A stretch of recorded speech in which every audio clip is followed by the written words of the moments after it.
0 تا 100 LNB توی چند دقیقه. سلام، خیلی خوش اومدید به این ویدیو. توی این ویدیو قرار یاد بگیریم LNB چیه، چطور کار میکنه و نحوه تست LNB سوخته به چه صورت. اینجا میتونید چند مدل مختلف از LNB ها رو مشاهده بکنید. دو تا LNB نو اینجا داریم. موقعی که LNB ها رو تهیه میکنید قطعا توی یک کارتونی هستن به این شکل.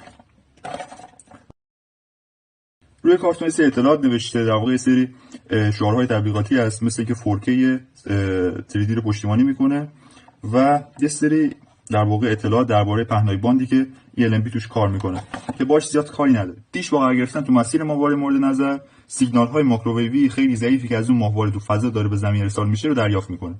با خاصیت ذره بینی و هلالی شکلی که داره، این سیگنال ها رو تو مرکزش که LNB قرار گرفته میاد بازتاب میکنه. LNB با آنتن هایی که داخل خودش داره میاد این سیگنال های ضعیف رو به مدارش میرسونه، مدارش این سیگنال ها رو آشکارسازی میکنه و با استفاده از این سوکت برای رسیور میفرسته. توی LNB دو تا آنتن مختلف وجود داره، یک آنتن عمودی و یک آنتن افقی که اون ته دارید مشاهده میکنید. این آنتن‌ها باید با زمین در یک زاویه خاص قرار بگیرن.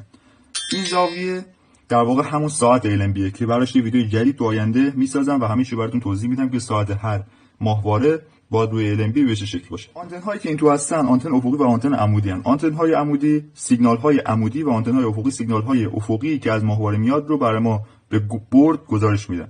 خب هر کدوم از این آنتنا خراب باشه یا مدار این آنتنا خراب باشه، ما اون سیگنال رو نخواهیم داشت. مثلا اگر مدار و آنتن افقی خراب باشه، سیگنال افقی دریافت نمیشه. شبکه‌ای که رو سیگنال افقی یا در واقع هوریزونتال هست دریافت نمیشه و رسیور به ما سیگنال نمیده. یا برعکس روی ورتیکال یا سراغ LNB های سوخته. به LNB که هیچ تصویری به ما نمیده و در واقع روی رسیور به ما سیگنال ضعیف نشون میده، LNB سوخته میگیم به اصطلاح، که توی دسته‌های مختلف قرار میگیره. LNB به چند شکل مختلف میسوزه. یکیش که همین الان بهتون گفتم، نداشتن سیگنال روی فرکانس‌های عمودی یا افقی. اگر سیگنالی داشتید که عمودی بود یعنی ورتیکال بود، مثلا 11881 ورتیکال 2700، این فرکانس شبکه ماهواره جم. اگر شما شبکه‌های جم رو در واقع نداشتید، یعنی آنتن عمودی که داخل LNB هست خرابه یا مدار عمودی توی IC و بورد LNB دچار مشکل. درباره سیگنال های افقی هم در واقع به همین شکل. به طور کلی توی مدار LNB 3 تا مدار اصلی وجود داره: مدار افقی، مدار عمودی و مدار نوسان ساز.